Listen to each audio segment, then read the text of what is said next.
விடைத்தாள் மதிப்பீட்டு பணி தொடக்கம். வாழ்த்துக்கள்.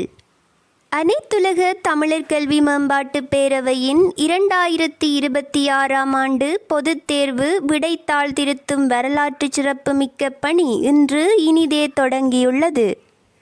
உலகளாவிய ரீதியில் 12 நாடுகளில் நடைபெற்ற இத்தேர்வின் விடைத்தாள்களை மதிப்பீடு செய்ய பல நாடுகளிலிருந்தும் தங்களை இணைத்து கொண்டுள்ள அனைத்து ஆசிரிய பெருமக்களுக்கும் எங்களது நெஞ்சார்ந்த நன்றியையும் நல்வாழ்த்தினையும் தெரிவித்துக் கொள்கின்றோம். எங்கள் அடுத்த தலைமுறையின் தமிழ் வளர்க்கும் உங்களது அர்ப்பணிப்புமிக்க பணி சிறக்க வாழ்த்துக்கள்.